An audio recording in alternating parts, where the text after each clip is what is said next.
सम्पूर्णलाई नमस्कार। आज बालिन्छा चाहिँ आउने जुन र समय तालिका त्यति साह्रै मिल्न सकेन। यो कमजोरी बालिनकै पनि होइन, बालिन्छा लिडर हो।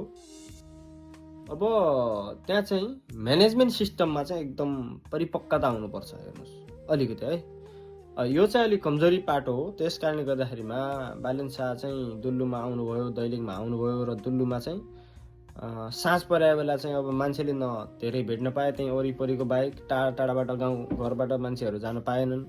त्यसपछि भलाकुसारी गर्न पाएनन्, अनि त्यहाँको रोडहरू देख्न पाएनन्, त्यहाँको प्रकृति देख्न पाएनन्, त्यहाँको चाहिँ माहौल के हो त्यो खुला आकाशमा चाहिँ देखिने सुन्दरता देख्न पाएनन्। अनि त्यसपछि अर्को भनेको जो चाहिँ खासमा बालिन्छा गइसकेपछि दुल्लुमा देख्नुपर्ने भनेको पाँचथान पञ्चकोशी, श्रीस्थान नाभिस्थान र यो पाँचथान पञ्चकोशी जुन चाहिँ छ त्यो चाहिँ अनिवार्य चाहिँ भेटाउनु पर्ने थियो। अर्को भनेको नाभिस्थानमा रहेको एसियाकै सबैभन्दा पुरानो रुख मानिने स्वामीको रुख चाहिँ त्यहाँ भ्रमण गराउनु पर्थ्यो नि त, होइन? त्यो कुराहरू अनि धेरै कुराहरू थियो, तर त्यो समय चाहिँ हामीले निकाल्न सक्नु पर्थ्यो र हाम्रा राष्ट्रिय स्वतन्त्र पार्टीका नेताजीहरूले अलिकति त्यो कुरामा ध्यान दिए राम्रो हुन्थ्यो कि। र त्यो भयो भने चाहिँ दीर्घकालीन रूपमा चाहिँ हाम्रो दैलेख जिल्लाको पर्यटनको लागि पनि यहाँबाट नै सहयोग पुग्थ्यो होला भविष्यमा, होइन? यो त भविष्यको लागि सोच्ने कुरा हो। मैले अहिले कुनै एकछिनको लागि सोचिराखेको छैन होला। भोट भन्ने कुरा त तपाईँहरू जनप्रतिनिधि त्यहीँ हुनुहुन्छ, होइन? जनप्रतिनिधि घर दैलो गरेर पनि भोट बटुल्न सकिन्छ, होइन? र तपाईँलाई विश्वास चाहिँ पहिलो कुरा गर्नु पर्यो। जनताले विश्वास गरेपछि तपाईँलाई भोट हाल्नुहुन्छ। तर जब तपाईँले जितेर के गर्ने भन्ने कुरा त देशको विकास र जिल्लाको विकासको लागि, दैलेख जिल्लाको विकास र निर्माणको लागि हो। त्यो चाहिँ बालिन्छाले देख्नु पर्यो नि त। भविष्यमा उहाँ प्रधानमन्त्री बन्नुभयो, ल ठिक छ है।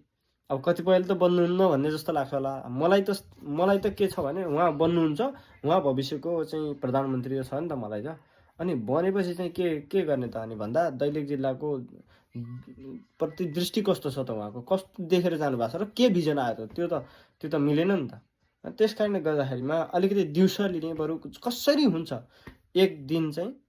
अब 77 जिल्लामा घुम्न कहाँ सकिन्छ यसरी प्रत्येक दिन एक ठाउँमा लगायो भने त फागुन 21 आइसक्यो। त्यो होइन।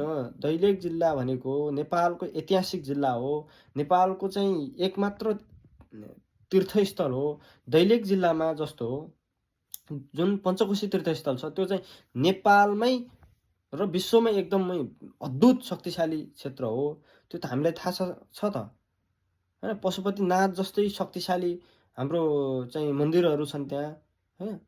त्यस कारणले गर्दाखेरिमा त्यस्तो शिवको थलोलाई चाहिँ त्यहाँ चाहिँ अनिवार्य थियो नि त। ऐतिहासिक हो, फेरि नेपालको चाहिँ धर्म र जात जाति भाषाभाषीहरूको उद्गम स्थल, नेपालको नेपाली भाषाकै उद्गम स्थल हो, होइन?